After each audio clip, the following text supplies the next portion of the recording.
Salut! In this video, I'm going to be talking about changes impacting people applying for Visa Profession Libérale. Ah non, c'est pas vrai! You've been working on it and you might have heard it. Mid-June, there was a new decree that was voted on immigration and they've decided that all projects applying for Visa Profession Libérale now need to get a validation from ANEF Ministère de l'Intérieur. If you watch some of my videos, you know I always make the difference between manual activities, commercial activities, and profession libérale activities. Well, now you can forget about that. You can just know that if you want to have Visa Profession Libérale, whatever you're doing, you need to get a validation from ANEF Ministère de l'Intérieur. Whether you are a consultant, a coach, a programmer, a teacher, this now applies to you.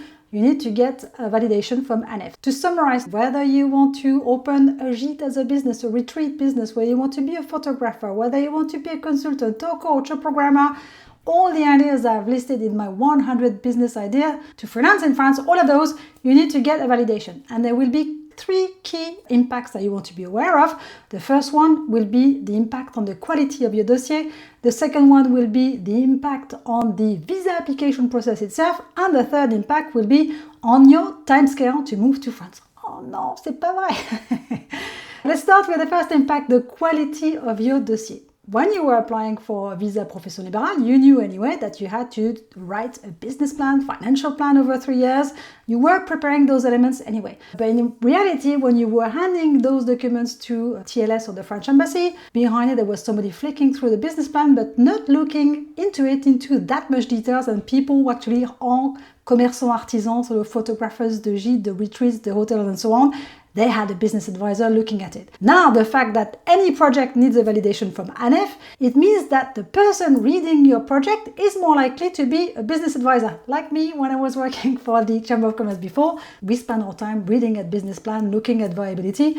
So it's someone who's really looking into what is your profile, what are your services, what is the potential for your market, do you know your prices, does it look like you have potential customers, and does it look like your numbers are realistic, that you're going to be able to generate enough income to live from once you're in France.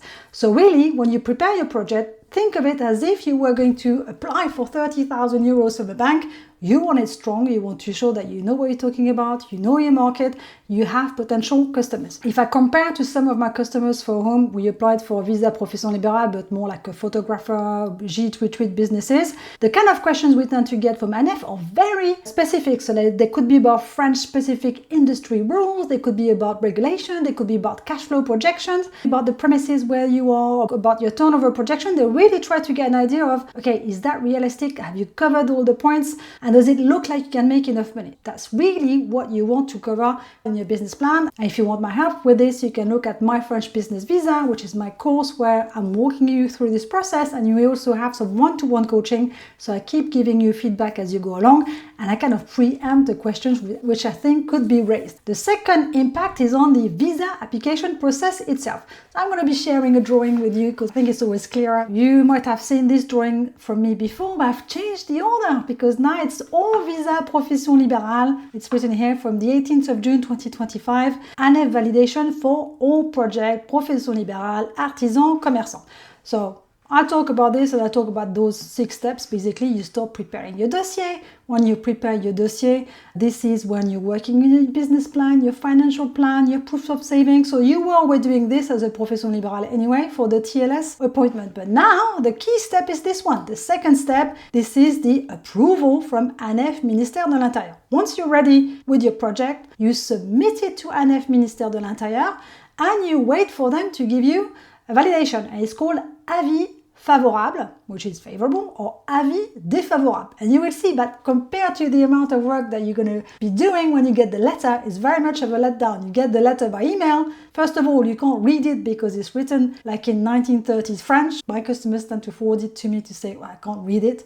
And what you want to look for is avis favorable, that's a yes, move on to the next step, or avis défavorable. Unfortunately, this one is rejected, you're going to have to change it. In between, we have the option where they come back to us and they ask for information. So if they're not sure about something, they don't really know whether you have enough customers, there's some legal points where they're not happy about, they send you an email and they ask you specific questions, specific documents for you to supply. And you can play ping pong You can send it back. Usually they ask you for a request, you got 2 weeks, send it back.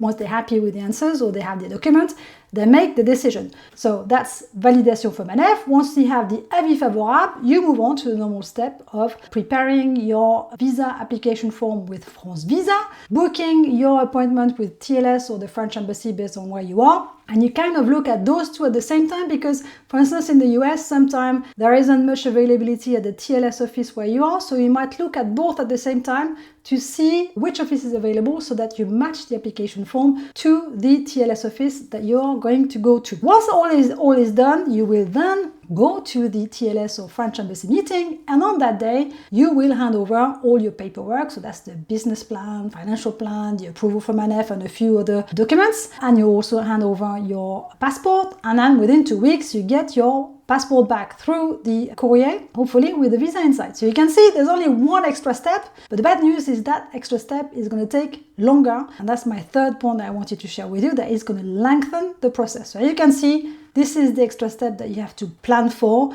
You have to prepare and submit your business plan, your business project, much sooner in the process. As I just mentioned, the third impact is on your timescale to move to France. When you submit your project for validation to ANEF, it could take 2 to 8 weeks to give you a validation. And that was the timescale before everyone had to go to them. I would expect that that timescale is quite likely to lengthen because there'll be far more projects to deal with. You want to plan for the worst scenario and likely to have to wait for 2 months to an answer. If I look at the project I've been working on in May and June, we've been quite lucky. Some of them, maybe it's because it's June and we're getting into July, some of them within 4 days, they ask us for extra information, and within a week we had an answer, so then move along. Unfortunately, this year I had a customer in the US working as a photographer, and that was my nightmare scenario. He worked really quickly, great project, someone who was a student in the US, developed his skill as a photographer, and then moving to Paris to work as a photographer, commercial photographer, and working on different sites. And ANEF didn't quite get his project, they weren't sure he was going to get enough customers, so they struggled with it. So it took them 2 months to get back to us. So I would say the ideal timescale to move to France from the idea to moving here is 6 months, because you're going to be working for a month or 2 on really getting your business project together so it looks great. Then you're going to submit it to ANEF, and it could take 2 to 8 weeks for them to come back to you, and then you finish it off with the final TLS appointments, and then at least the final 2 months you can focus more on preparing your move, wrapping things up in your country, because you have done that tougher part. The 2 other little changes that I wanted to cover that were also included in that immigration law was the Passeport Talent Entrepreneur. This one is just a minor change. It used to be called Passeport Talent Entrepreneur, and they changed it to Visa Talent Entrepreneur, simply because there's a conflict in the terms being used. That wasn't a passport, it was a visa. So they're just correcting the language. It's Visa Talent Entrepreneur. And the other change I wanted to mention to you is the RECE Visa, which is now limited in time. So RECE is for the students who have graduated in France and who are now and who want to switch to a visa that enables them to either look for a job or create a business, and it means recherche, emploi, création d'entreprise, and that's one of my favorite ones for students who have graduated as a way to stay in France, because once you graduate, you apply for the RECE Visa, you look for a job or create a business. At the end of that 1 year, you ask to switch to maybe an employee visa or to an entrepreneur visa, like a visa profession libérale. The change here is that you have to apply or switch to the RECE Visa within 1 year of graduating. So in the past, if you graduated in France, you could go back to your home country and a few years later come back. That's not the case anymore. You graduate, and within that year after that, you have to apply for the RECE Visa. So if you got a master's degree in France, make sure you do that switch if you have a business project within the first year of graduating. Voilà, c'était les changements. So those were the key changes that I wanted you to be aware of, because it will have a major impact for coach, consultant, programmers, designer. Make sure you submit your project for approval to ANEF Ministère de l'Intérieur, and also beware about where you get your information, because if you're looking for information on forum, Facebook pages, or AI, which is drawing information from the past, it's already out of date. Now, if you're working on a business visa, you might want to watch this next video on how to prepare your best dossier.